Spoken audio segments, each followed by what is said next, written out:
country for the financial year ending 30 June 2025. So today, the Gauteng Provincial Treasury responds to these findings as they relate to our province.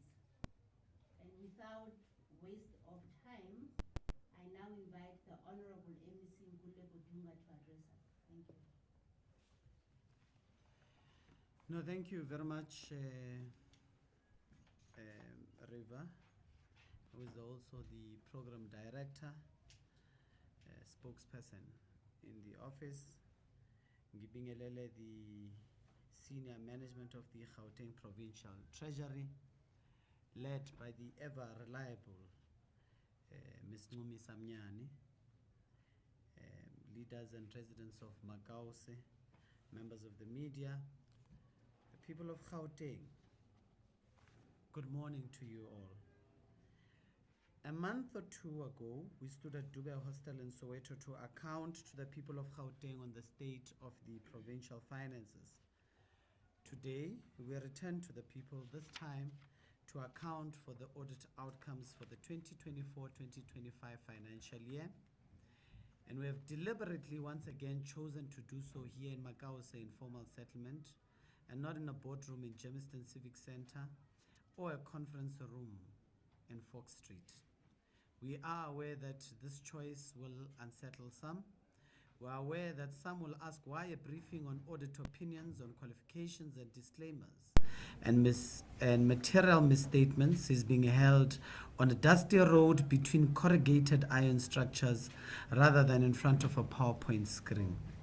We are here because we refuse to allow audit outcomes to remain numbers spoken about in offices disconnected from the people whose lives those numbers are supposed to describe. The residents of Makause have told us, in their own words, that their children drink water that makes them sick. They have told us that young people here do not work, that some families have lived on this land for more than 30 years without security of tenure or of dignity of service, that the mobile toilets provided to them are not cleaned, and that when there is a medical emergency or a crime, ambulances and police vehicles cannot even enter these streets to reach them.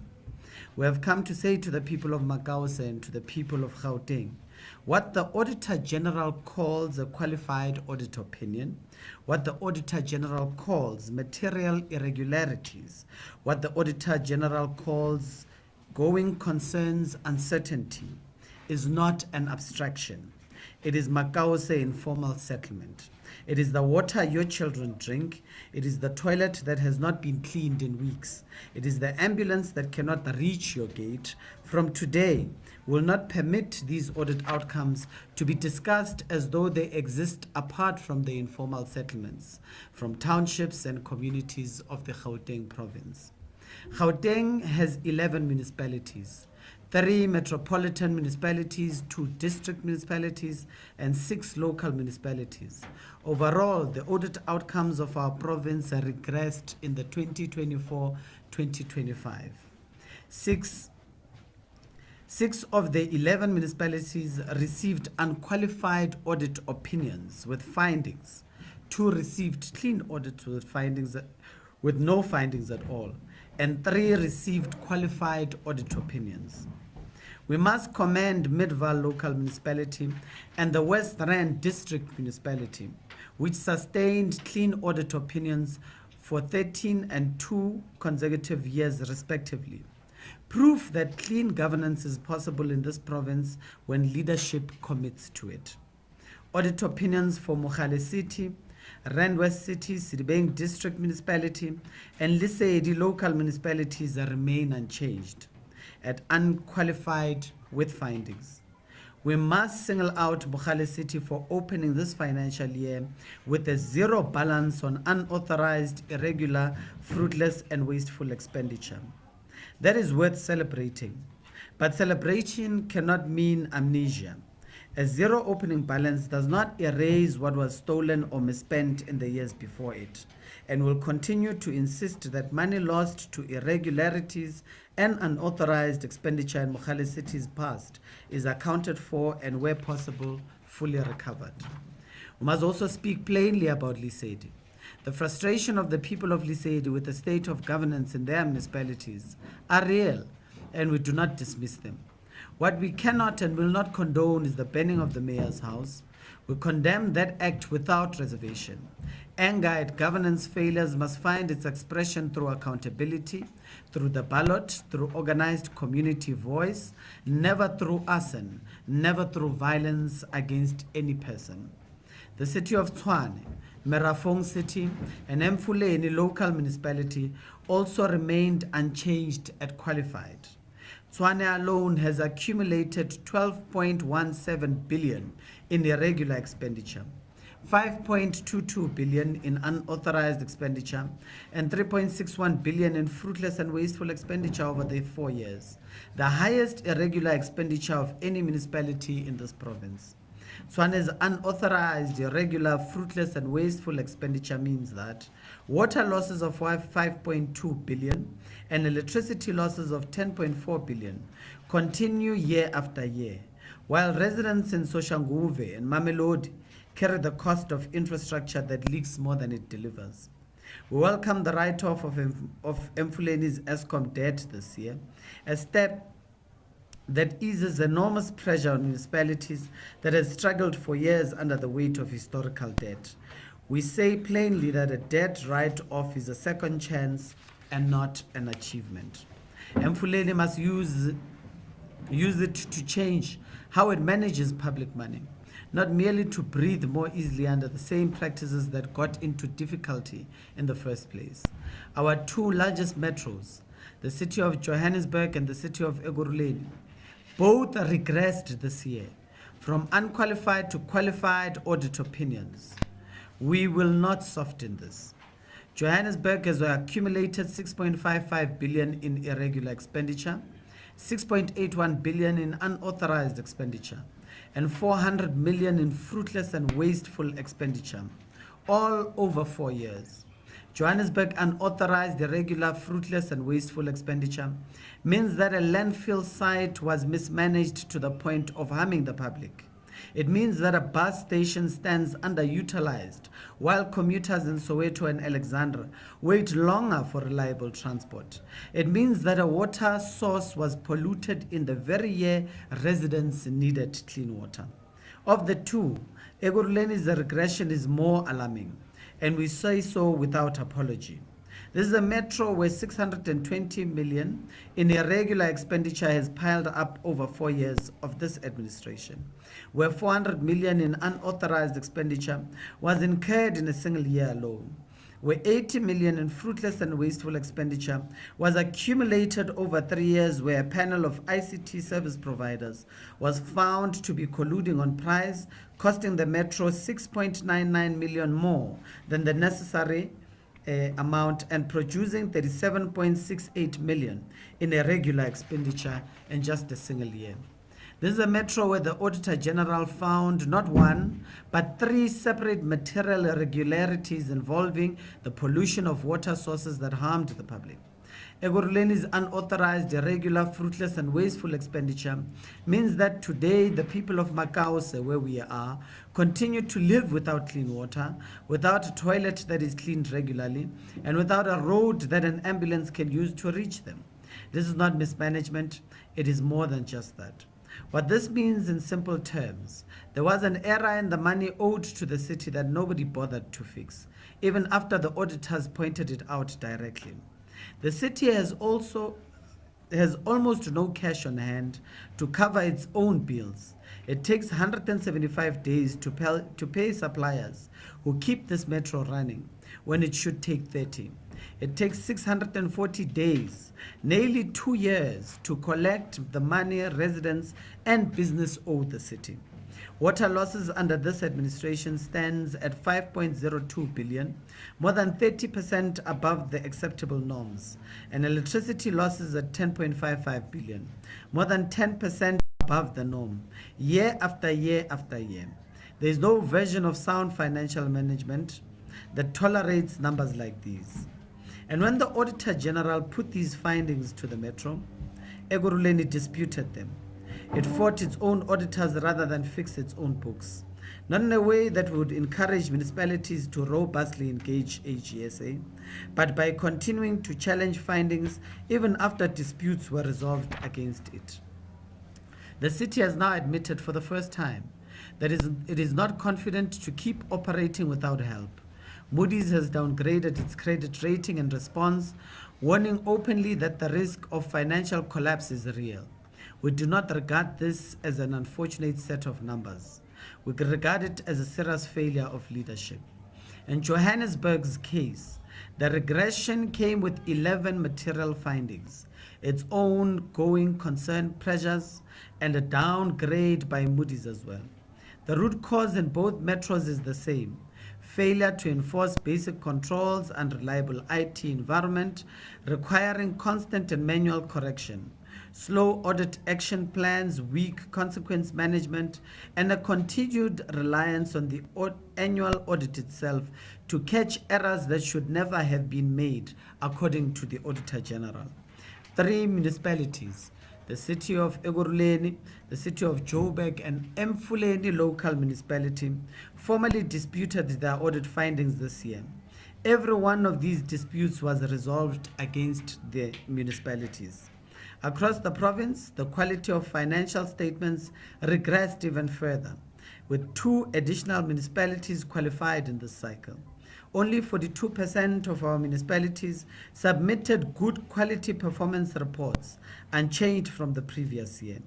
Compliance with key legislation stood at only 83% of auditees with material findings, having in fact worsened to that level from 79% only a year earlier. There is a further pattern we must flag. During mid-year adjustments, several municipalities lowered their performance targets, the indicators against which their service delivery is measured, while leaving the budgets allocated to those same programs largely untouched. Targets come down, budgets do not. That is not prudent budgeting. That is a sign of overcapitalization. Money sitting against a program whose ambitions have quietly been reduced, while the rand value attached to it stays exactly where it was before. When a municipality would rather lower what it promises to deliver than explain why it cannot spend what it has been given, that is a governance failure hiding inside a budget adjustment. The most common areas of non-compliance were expenditure management at 71% of auditees, the prevention of unauthorized, irregular, and fruitless and wasteful expenditure is at 67%.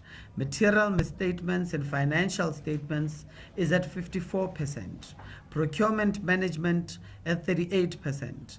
And consequence management only at 25%. Irregular expenditure across Gauteng's municipalities and their entities has grown from 6.6 billion in 2020-2021 financial year to 14.44 billion in 2024-2025 alone, meaning that 14% of the entire municipal expenditure budget of this province was spent irregularly in a single year. Over the period of this administration, our municipalities have incurred a combined 45.92 billion in irregular expenditure, a figure that may still be higher than disclosed since the Auditor General's qualified the completeness of the irregular expenditure disclosed by Merafong City. Once you take out what our 3 metros alone accounted for, our 6 local municipalities and 2 district municipalities, which are Midvaal, Lesedi, Mogale City, Rand West City, Merafong City, Mfuleni, Citibank District Municipality, and the West Rand District Municipality, still carried a combined 26.58 billion in irregular expenditure over this administration between them. There is so much money in municipalities for smaller, which are much more smaller than our metros, and it is money our people never saw the benefit of. To the people of Gauteng, this is where Makause enters in the picture. Not because this settlement sat inside any one municipality's audit report, but because Makause is what these numbers become when they are left unaddressed for a long period. Across our metros, we found material irregularities relating to the pollution of water sources resulting in harm to the public, not once but repeatedly. We found stalled housing projects, some of them abandoned and vandalized for years in more than one municipality.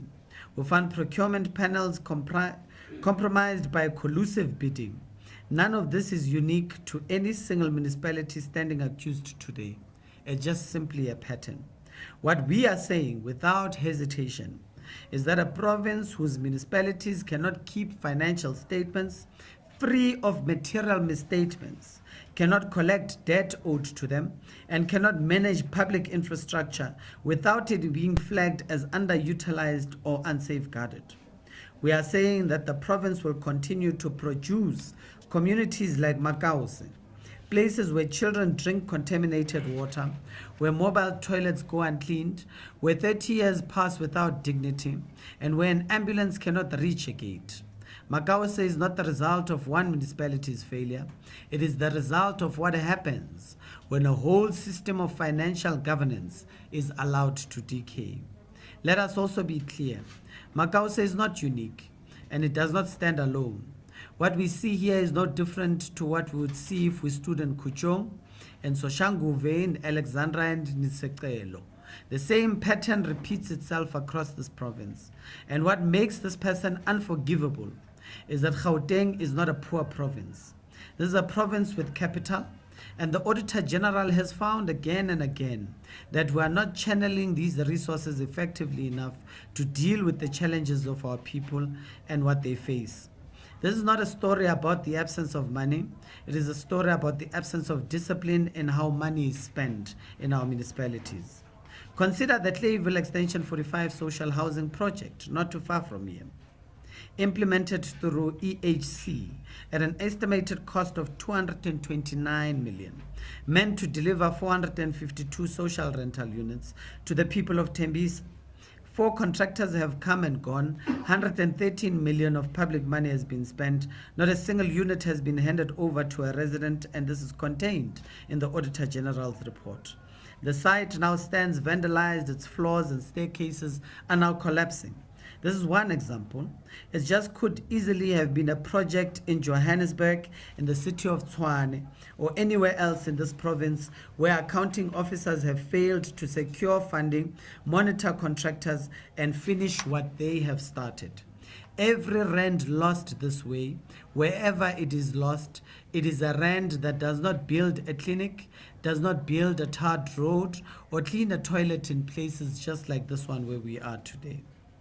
We have met with the Auditor General of South Africa as Gauteng Provincial Treasury to deliberate on these findings. And we want to be candid with the people of Gauteng about where those discussions have taken us. Our central concern is not only that findings are not being addressed, it is the process meant to resolve material irregularities once they are identified. When the Auditor General flags a material irregularity, it is referred to the accounting officer, and it is that same accounting officer in many cases, the very official whose conduct or negligence gave rise to the irregularity in the first place, who is then responsible for designing and implementing remedial action meant to fix it. When residents of Soweto, of Alex, look at how these irregularities stay open and how often the same officials remain in charge of resolving what they themselves allowed to happen, they will begin to call it open defiance. We'll struggle to stand before those communities and tell them that they are wrong. This is why our proposal is not, in the first instance, another call for more oversight committees or the monitoring of structures. We have made those calls before. Recommendations for portfolio committees, provincial legislatures, the Premier's office to track remedial action plans more closely have been made repeatedly over the years, and honestly, they have shown very little effect.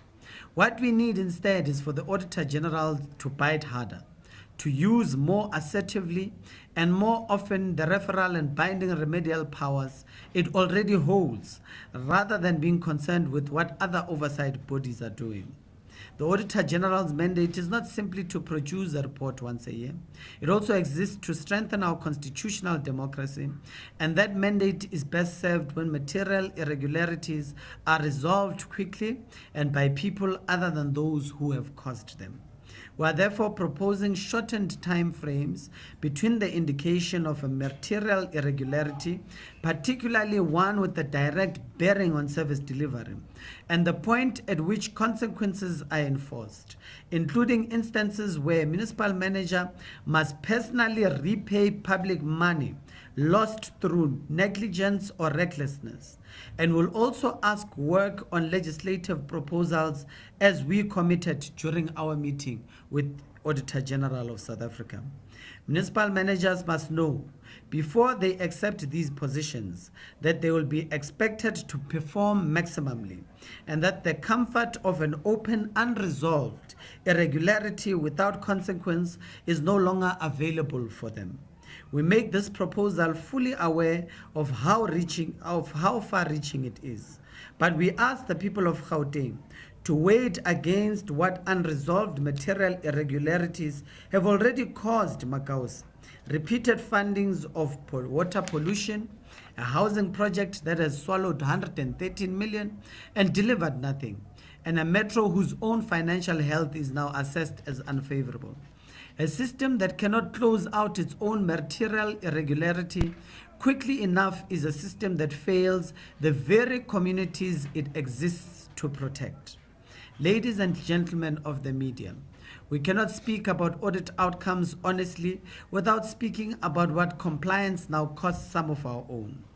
On the 29th of June, we gathered at the memorial service in Tembisa to honor Babita, Mathamani, Simnigiwe Mapini, and Pomafola, 4 public servants whose commitments to honest financial administration cost them their lives, and many others who suffered the same.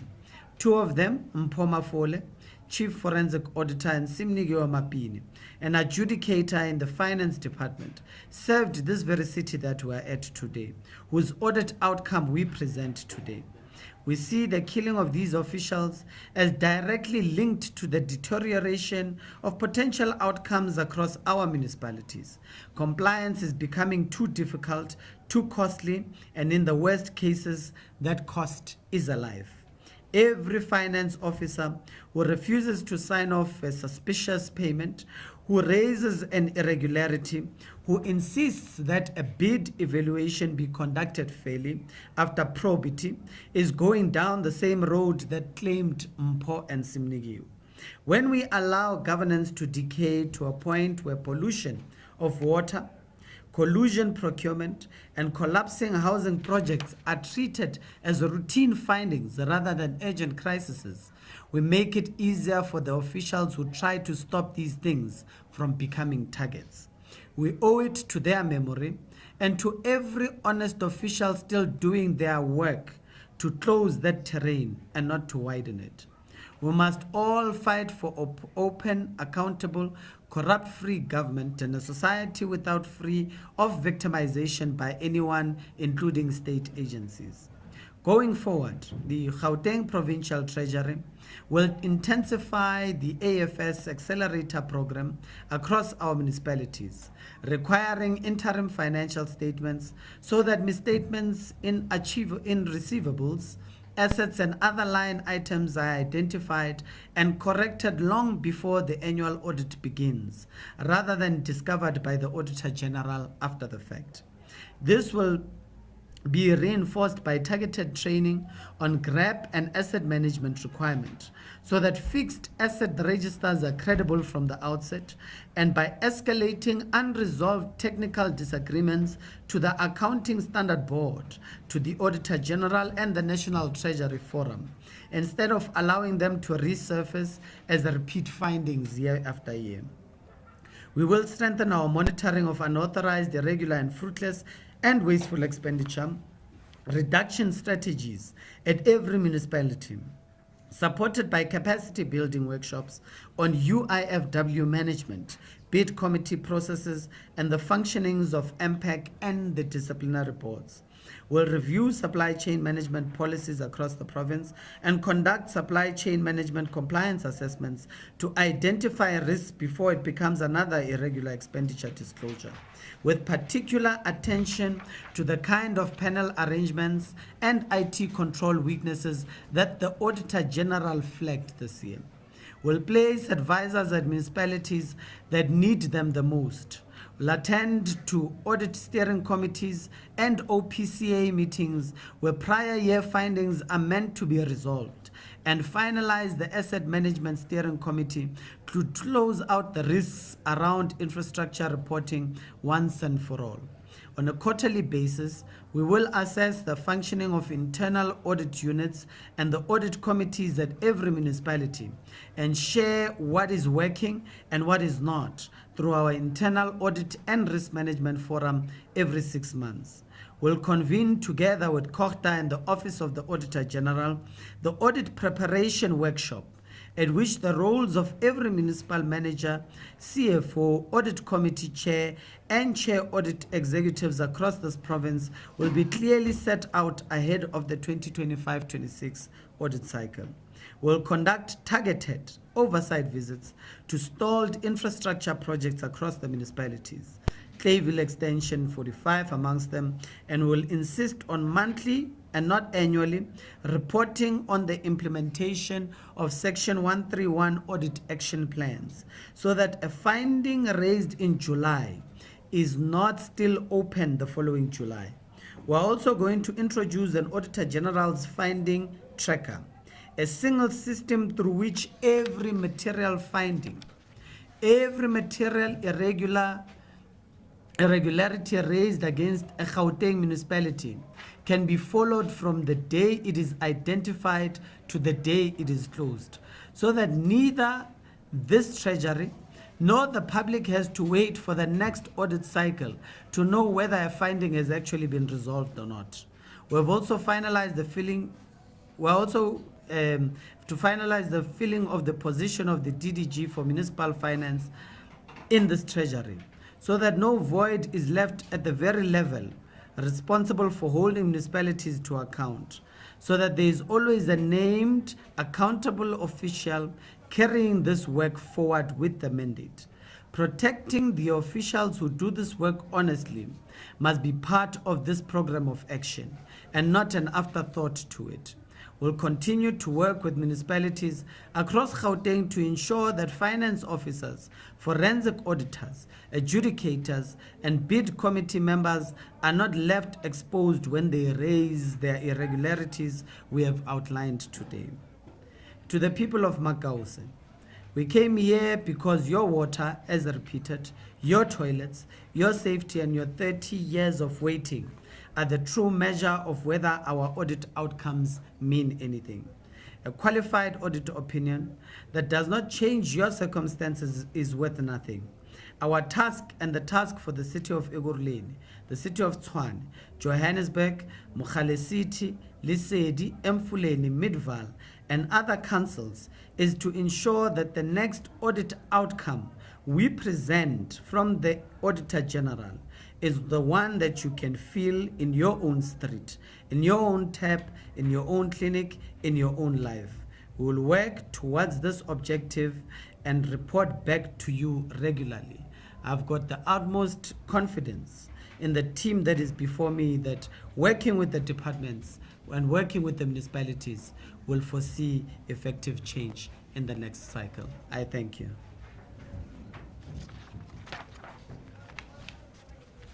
Thank you, MEC. We now head straight to taking questions from members of the media. Can I just ask that we stick to 2 questions per journalist, and let's please avoid novels, please. So we take the first set of questions. The gentleman here. So let me just first identify the hands. It's yourself. It's Katleho from Newsroom Africa. And anyone? Any hand? I cannot see you. Sorry, no. Oh. That level from the SABC. Okay. And the panel from Germiston Online. So we start with you. Thank you. Yes, good afternoon, everyone. Tabi Sokoba from Eyewitness News. My first question is around the Clayville Extension housing project. As you said here, MEC, that around 113 million rand has been spent and not a single house has been delivered, and that the site now stands dilapidated. I just want to know, are there, like from a provincial point of view, are there any remedies to hold not just contractors, maybe even the municipalities accountable for, because it seems now that this project is gonna go over the initial budget because it's been vandalized, but are there any measures and avenues to hold contractors and the municipality accountable for such a loss of money?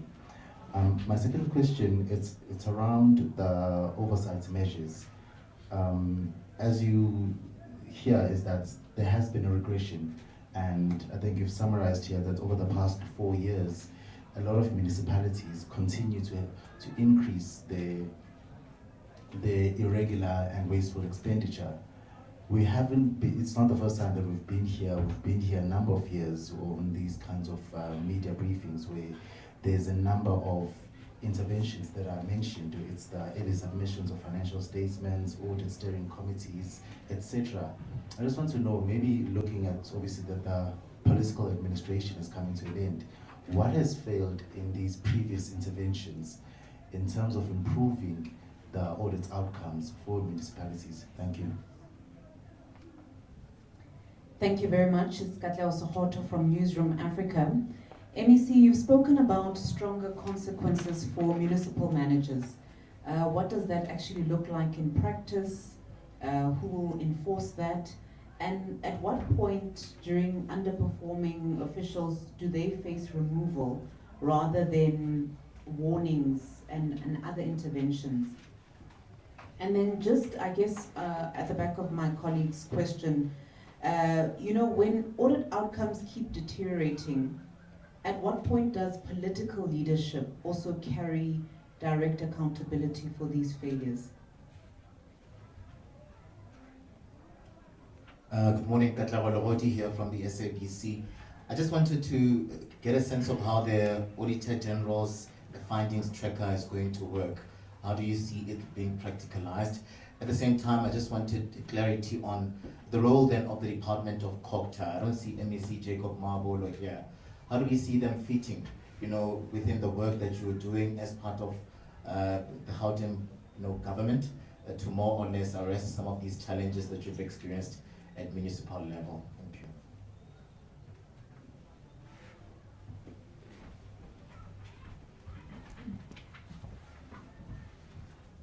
Okay. Thank you, Vanelo from Germiston Online News.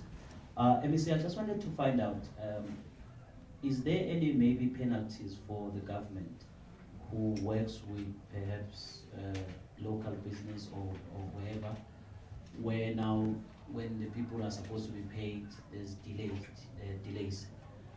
I just wanted to find out if is there any action taken, or it's just people complain, then that's it, then we move on. And then lastly, it was with the informal settlements formalization. Are there any plans with the budget to try and formalize the informal settlements? Thank you so much.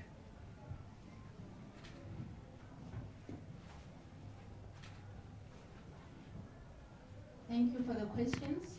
I now hand over to, so let me just remind our journalists, we have the acting DDG, Mr. Peter Msiza.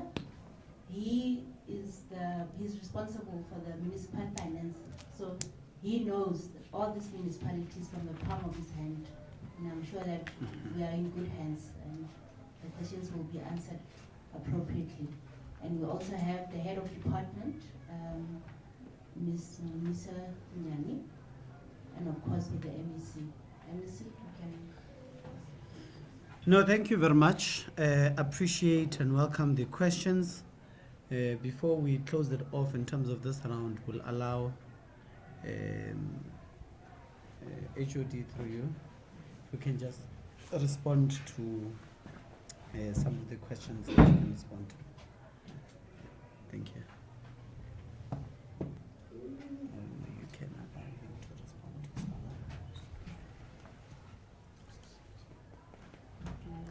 Mike, Oh, okay, it's better now. is it fine? Yes, fine. Thank you very much, colleagues, for the questions and. Oh, your mics. Okay, so Okay, so let's do this. No, we need these mics. Yeah. There's going to be a lot of shifting.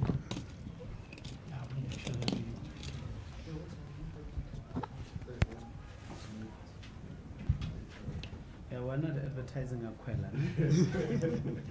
They're not our main sponsors. All right. Thank you very much for the questions. So I will deal with some of the questions, and I'll also invite Mr. Msiza to assist in responding at additional information. The question on the Clayville Extension Housing Project, the remedies to hold municipalities accountable. In the speech, MEC did indicate that this is a project that we are all aware of, to the extent that also AGSA has highlighted it and has looked at it as a form of material irregularity. The aspect of material irregularity in terms of how it's implemented and how it's monitored is governed by the Public Auditors Act. So AGSA will be using that piece of legislation, and the finality of the matter could result in the individuals that have been identified as responsible to need to they will be held accountable to the point that they may be required to pay back the monies that would have been wasted, and if any criminality has been identified, so it doesn't mean everything is criminal in nature, but if it is identified, they have a right and a responsibility to probably open a criminal case with the SAPS. So at this point in time, there are steps that have been designed by legislation, and we allow that process, and eventually, because it has been raised a material irregularity, we will await that process to unfold, and the necessary consequence management will flow as designed by the law that regulates this particular aspects. Regressions, I think, without even going into the nitty-gritties, but a regression in any organization, not just a municipality, because when you look at your risk management, so when issues are identified, already the AG is highlighting risks that have materialized in an organization, and plans are requested from management themselves to actually implement to take corrective measures in trying to resolve those issues. So already it tells you that the risk management strategies of the organization are not working as they should, as MEC has highlighted aspects of governance as a whole, because when we talk about risk management, the first line of defense will be your management, the people who are the executives, the one who are responsible for the day-to-day operations of an organization, and their actions have a control environment, which means the internal controls of the organization. So if we say before we embark on any procurement, we require 3 quotations, that is to make sure that at least you do not get a biased price, the chances of you being overcharged. So if those controls that are put in place are not implemented, you just take 1 quotation from whoever, chances are you are also, there is a level of conflict of interest in there. Already it's telling you that you are probably going to pay an arm and a leg, and you're not paying what you should be paying. So if the effectiveness of the first line of defense, because risk management, as much as we're talking about corrective, its intention is to prevent things not from happening. So when you have reports from AG, it's telling you that whatever was supposed to prevent this didn't happen. So, and then the second line of defense will be your oversight bodies in the form of your audit committees, the various committees of council and the likes, and assurance providers in the form of internal audit and AGSA, as much as they will not necessarily prevent this risk from materializing, but they will pick it up. So it's the detection part that comes with them. So basically, if we can unpack each and every one of them, we can be able to determine at what point and allocate the responsibility to the individuals who failed in the system, because those structures are in place, but the effectiveness thereof is what is lacking if we find ourselves in these particular situations.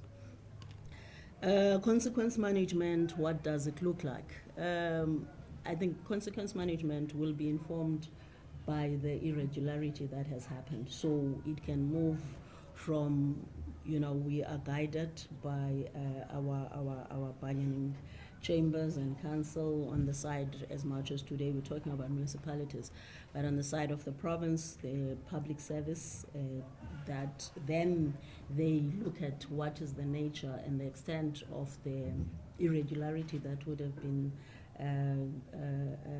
picked up, and the consequence of it will be informed by the nature and the extent. So it could result in jail time.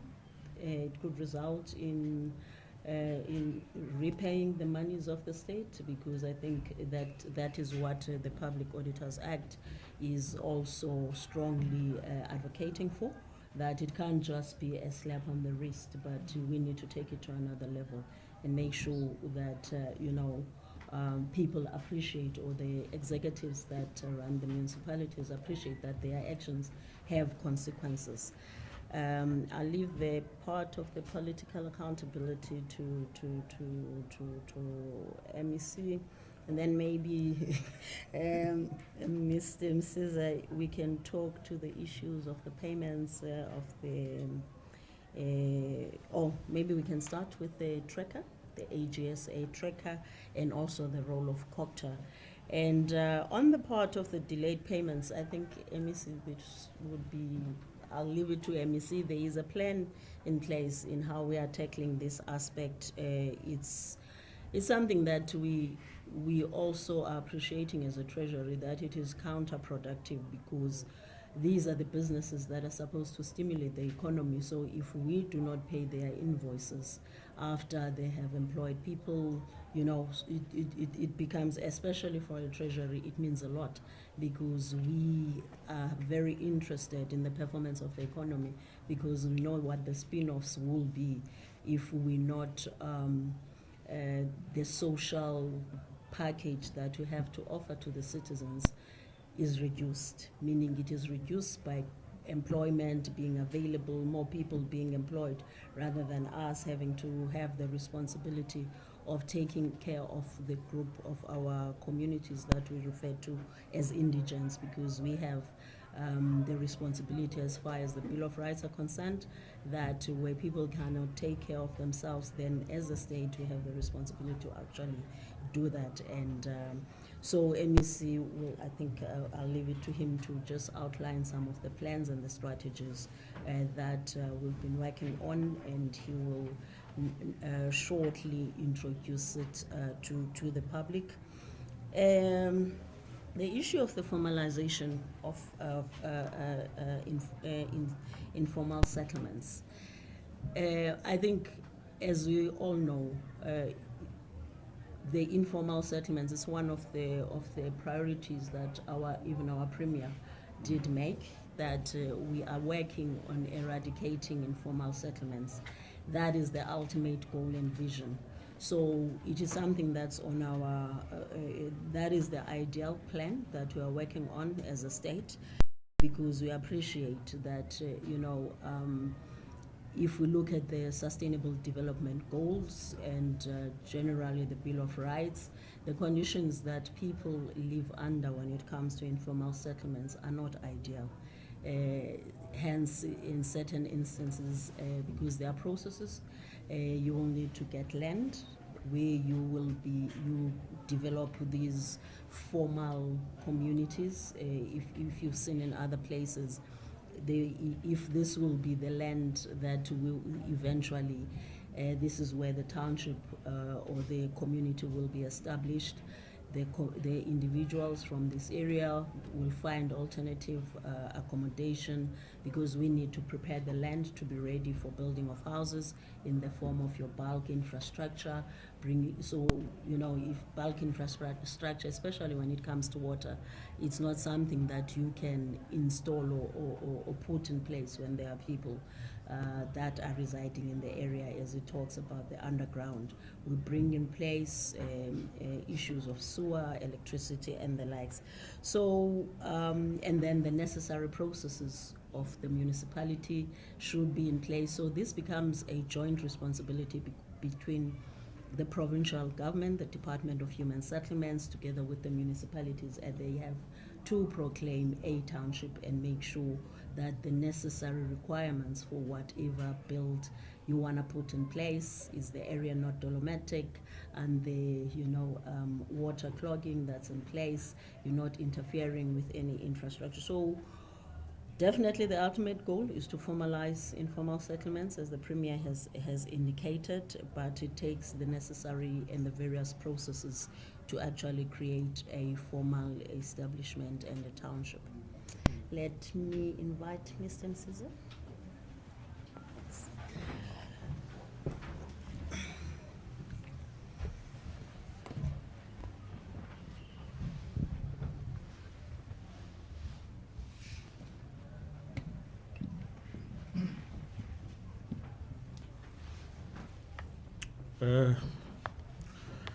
Good morning once again, and thank you very much, MEC HOD.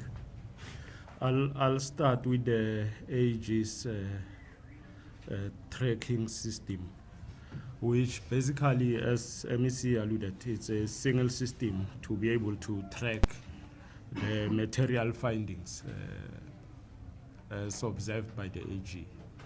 And in that also, what it will be assisting in, it will be assisting in monitoring the implementation of the audit action plans that will be aimed at assisting the municipalities to ensure that they address those findings that the AG would have raised. So really it's an initiative which we are working together, ourselves as Treasury, AG, and also our colleagues from COCTA. I must also indicate that we do have regular engagements as those three structures, sometimes also involving SALGA, where we regularly discuss audit-related matters and trying to see how municipalities can be assisted to improve their audit outcomes. And also, I think it takes me to the second issue, which it's about the role of COCTA. I must indicate that we're working very closely with COCTA. As correctly indicated, I think when it comes to the audit, the MFMA, which is a piece of legislation regulating the finances of the municipalities, is very clear in terms of the role that COCTA must play in that regard. So for that purpose, we are involved, and we are working very closely together on that. In municipalities, we have what we call OPCA, which the MEC has touched on, which basically means Operation Clean Audit.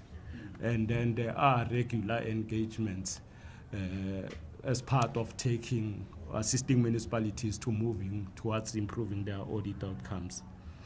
I must also indicate that at COCTA level, there's what we call LG tests, or local government turnaround strategies, convened, and meetings are sitting every Thursday, chaired by the MEC. And then ourselves and COCTA, there are various work streams as part of that LG test. And then we are involved in the governance and finance work stream.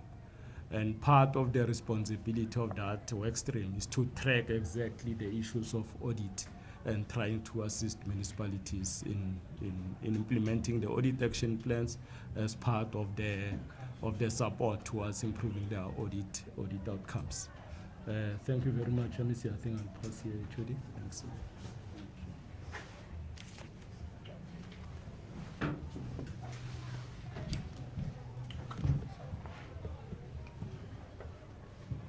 Thank you.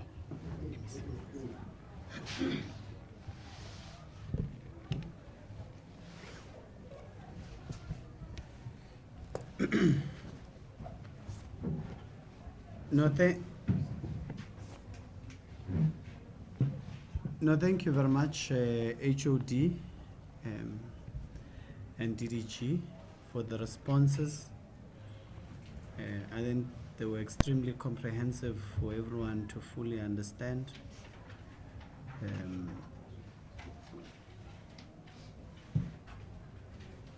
So on political responsibilities, you know, more often than not,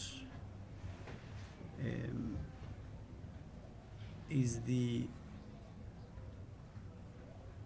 minimal understanding of what our political responsibilities are. And I say this because across many of what we would call MEC, which is an oversight committee in local municipalities, is barely effective in trying to resolve the many challenges. And that responsibility of MEC lies within the confines of political authority, because it's councillors in the main who form part of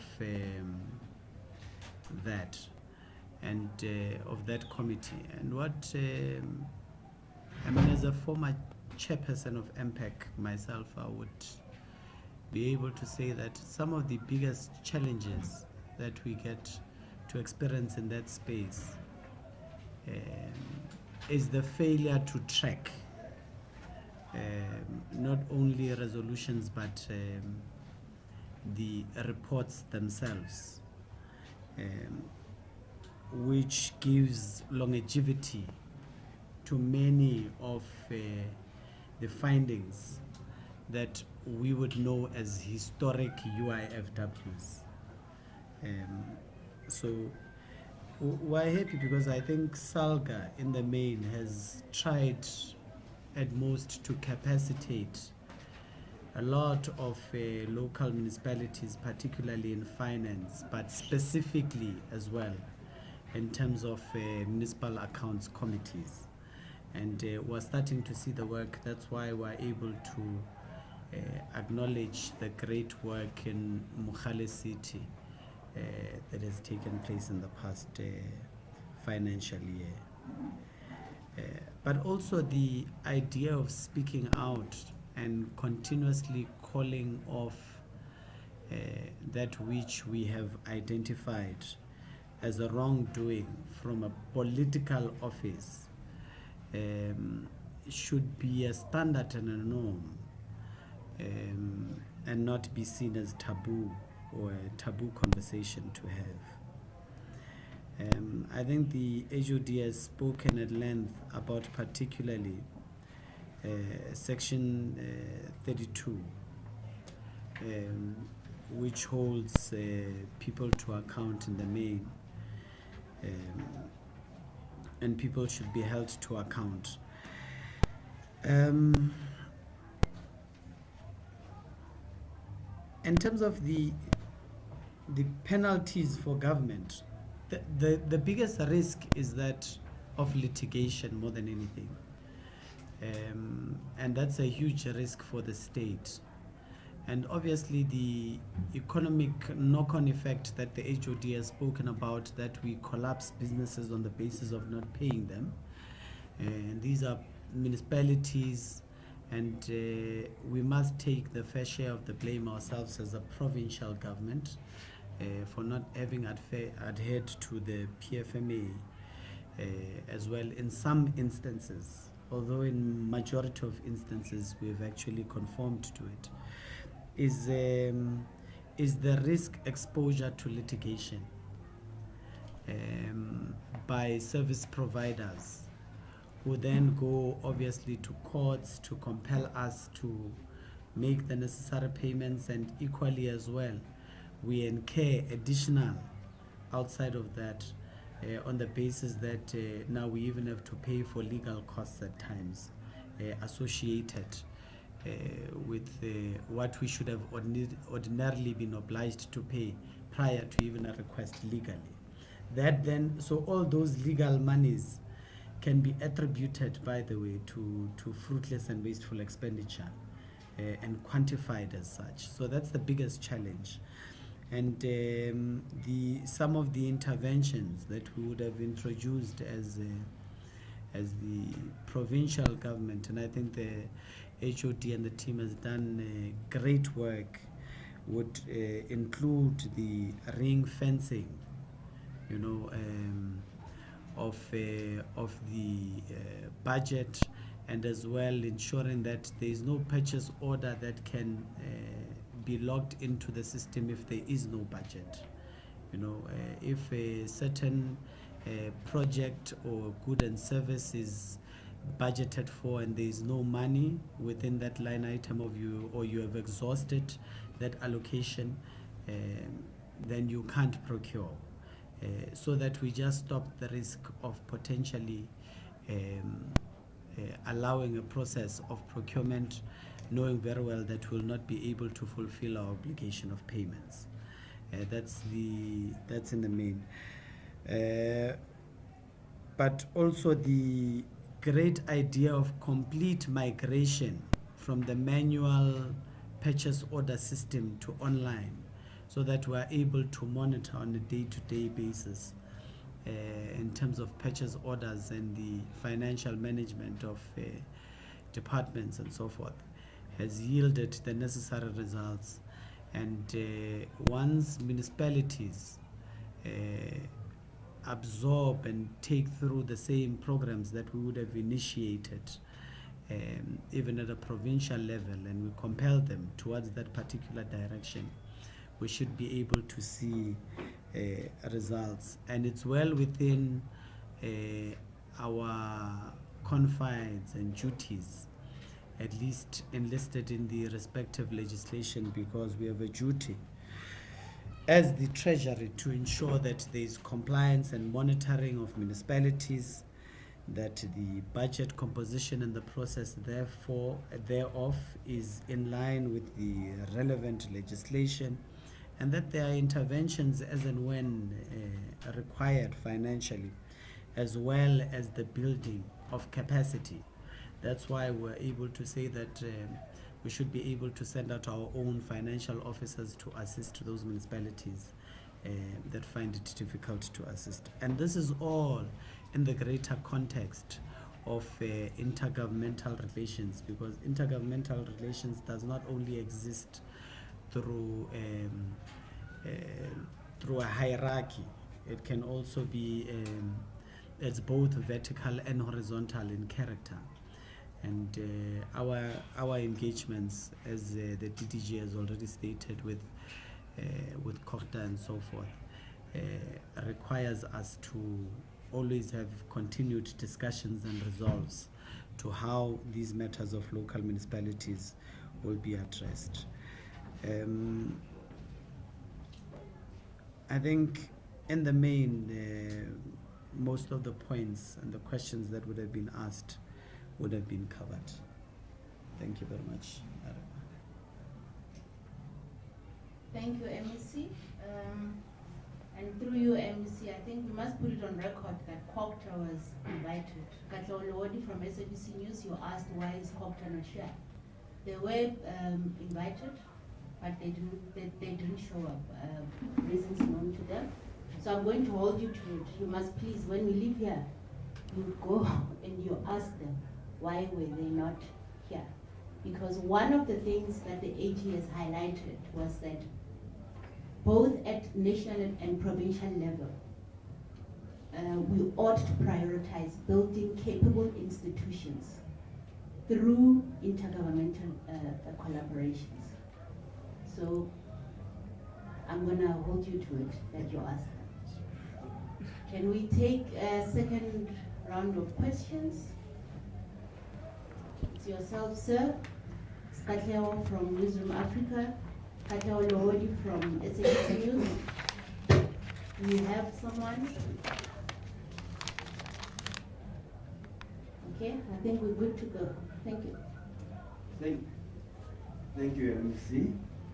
I just want to find out about the informal settlement here. If is there any future for these people? Because they've been here for many years. That's number one. Number two, there's a building in Phosphorus. It's been standing unfinished for the past 4 years or 5 years. And if I remember, you were part of the team here in the Nkululeko municipality. So I just want to find out, is there anything that you guys are going to do in the near future? Thank you. Thank you very much, MEC. Katleo Sohoto again from Newsroom Africa. Same on the note about having this briefing in this community, in this Makause informal settlement. We did engage some of the residents before the briefing started, and many of them did highlight that they were not aware of the AG's report or how it affects them directly.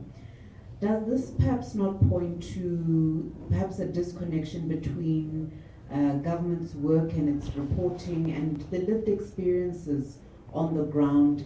Just an example, this informal settlement here. Katlego again from the SABC. On Thursday, the Auditor General convened somewhat of a forum. They launched a forum. This would be the AGSA COPTA 10x10 forum. We were there at the AGSA's offices in Pretoria.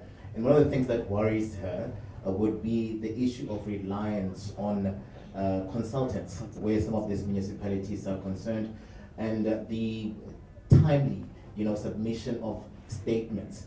These are some of the issues that she raised there.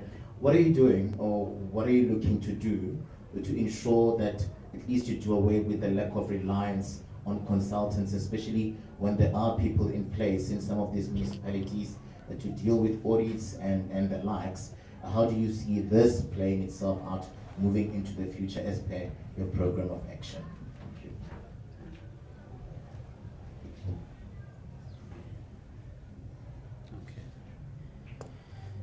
Thank you.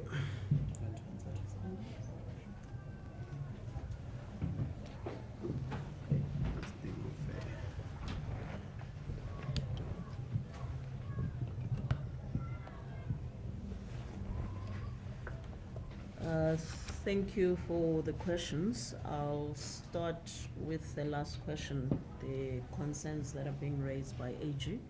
In terms of the over-reliance by municipalities on consultants and how we're going to deal with that.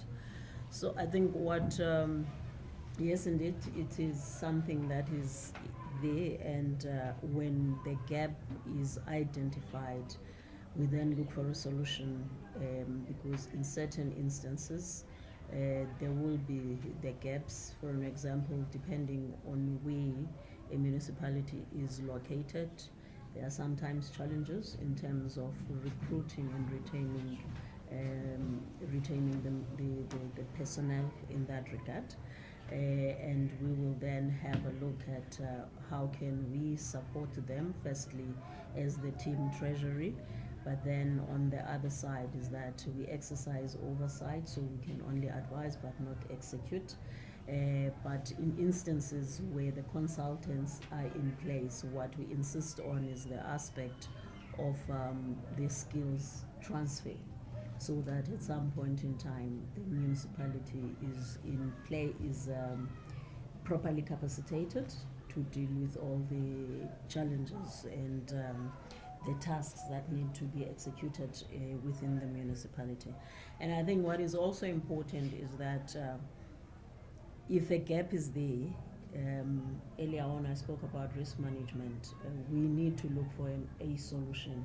And if the consultants are there, what is important is to ensure that they do the work that they're supposed to do, because one of the concerns raised by AG, besides the over-reliance, is that even when the consultants are there, the quality still is below par. So it's talking about issues of project management, contract management, by the management of the municipalities, by the executives of the municipalities, to ensure that should that happen, are the consultants supposed to be paid?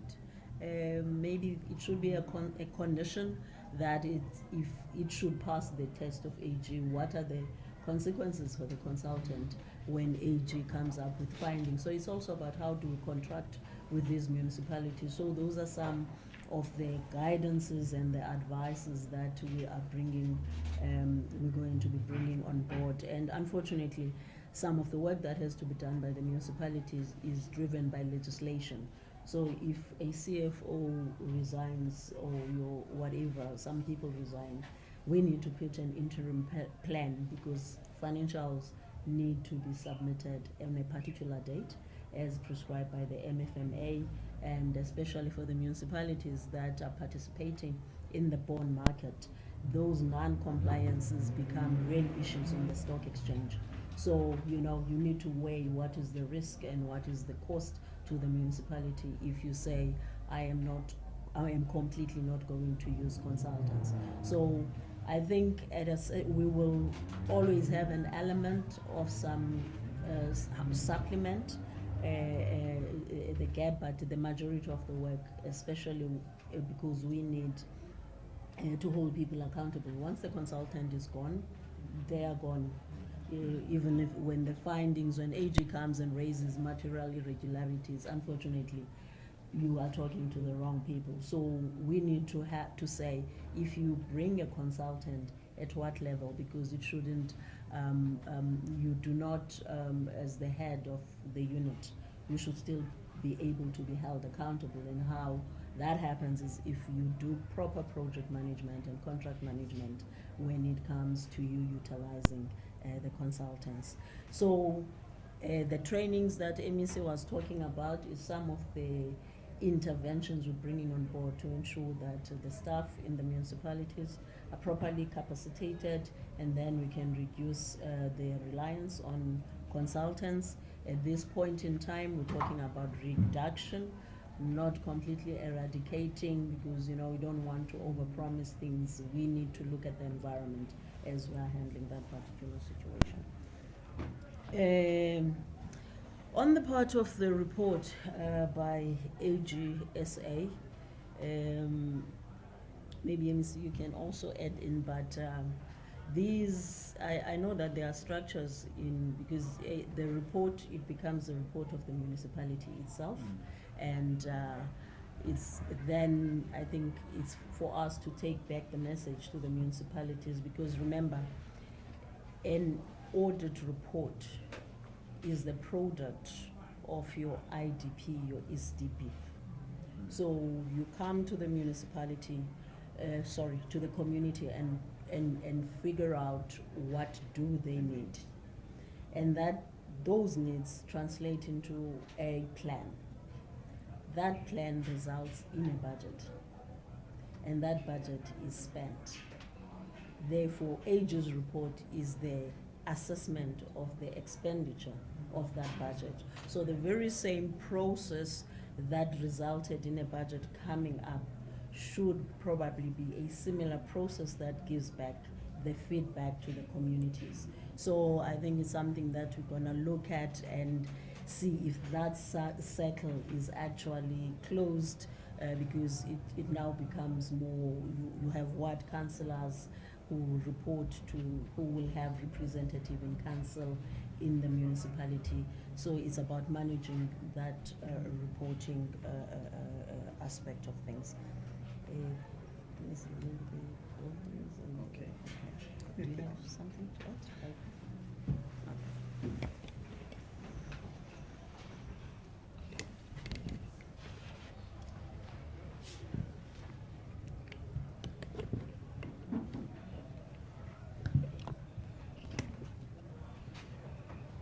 Okay, thank you very much.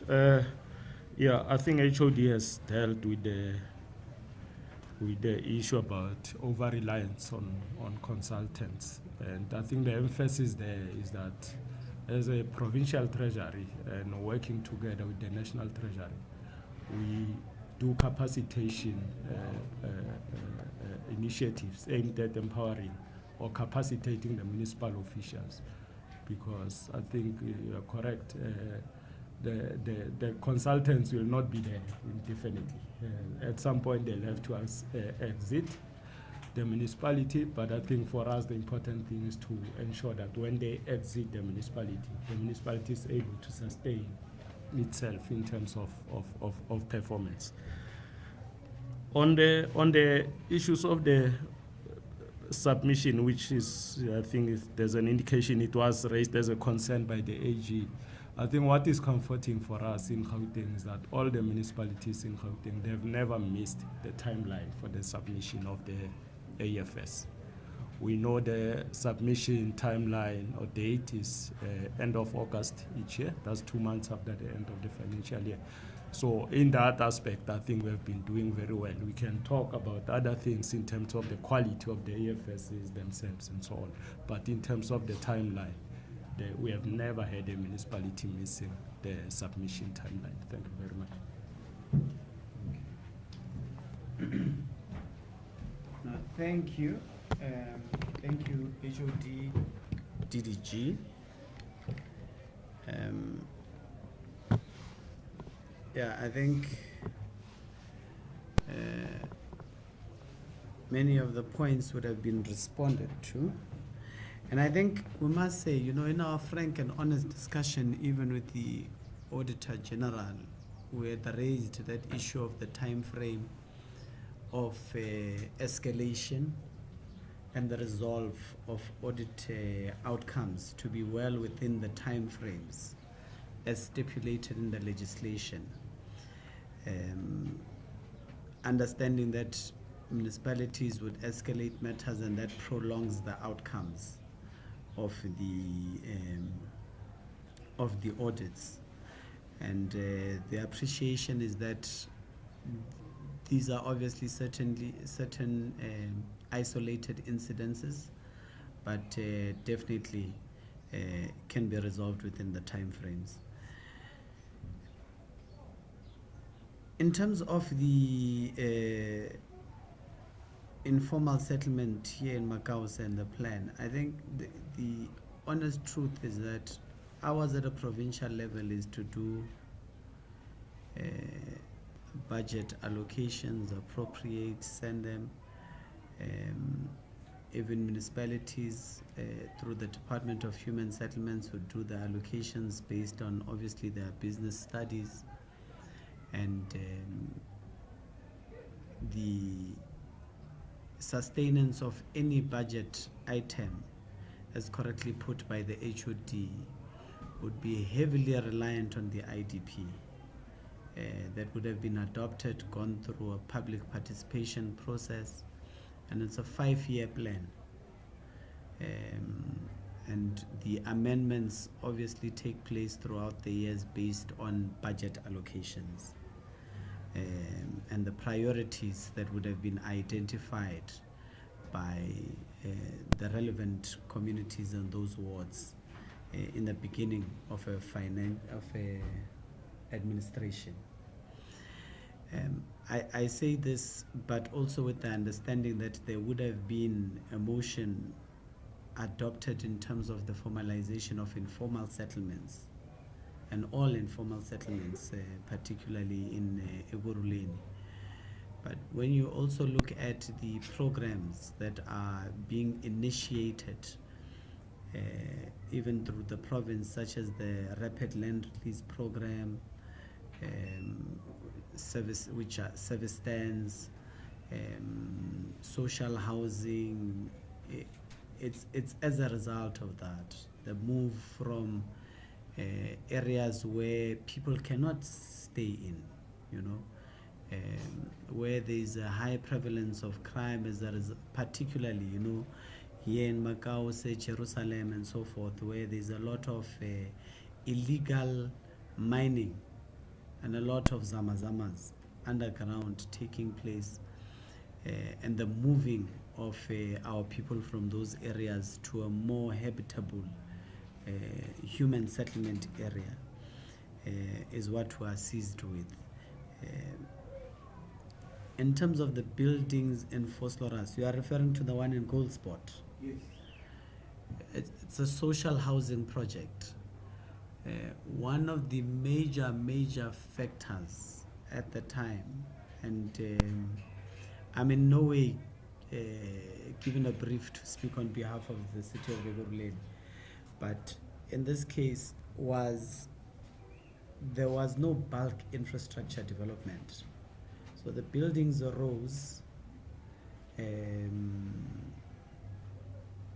but they could not connect in terms of water, electricity,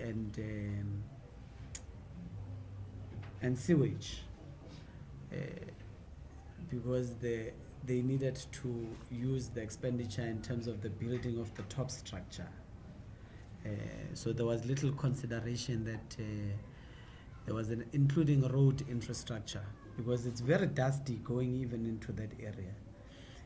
But over the years, after the building of that particular structure, they've actually had to budget and actually start doing the bulk infrastructure and the connection.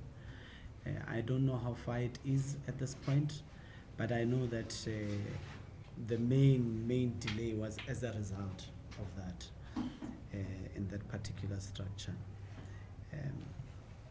which then even compelled them at some point to start shifting and going to start building in Ward 45, Villa Lisa, to complement that particular project that you are referring to, which is in Ward 46, if I'm not mistaken.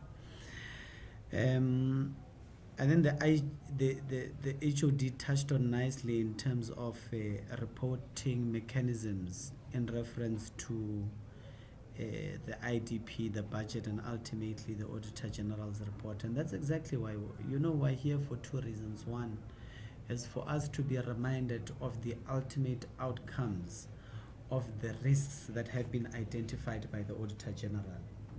That if we continue in this manner, Makause will not be an isolated incident in Gauteng. It will be what characterizes Gauteng if we don't deal with the matters.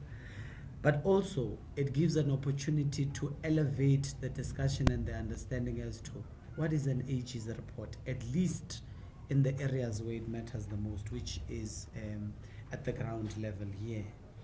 Because this is where they are confronted directly with the challenges and the findings of the Auditor General and what they would have identified. So we do obviously take up the idea that more needs to be done in terms of the reporting aspect of what would have been identified by the Auditor General. But equally as well, the report should not be informed with what would have been the finding, more than anything, but the corrective measures that make a meaningful effect to the living conditions of our people as a report back is much more greater. I say this because it's something that we're extremely passionate about in ensuring that we actually get down to doing ultimately at the end. So thank you very much, everyone. Okay, do we still have questions from the floor? We're done. The 7 colors the Kiss Soul Sundays are for lovers. Okay, any appetite to engage with the MEC or the HOD or the DDG? Will be able to speak to you offline. But thank you so much for coming here today. We appreciate you taking your time on a Sunday. And thank you, MEC, the HOD, and the HCDDG. The media briefing is officially adjourned. Thank you. Thank you very much.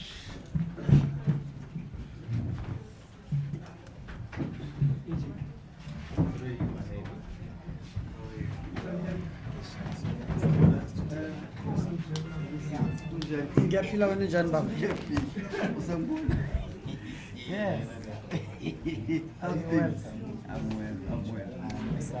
No, thanks. How are you? I'm fine. Community leader of Makause. So I wanted to check if you do have a plan in terms of economic development. You see, in most cases. Okay, let's just park that conversation. We'll have it outside. Oh, okay. Why Sunday? Sunday. I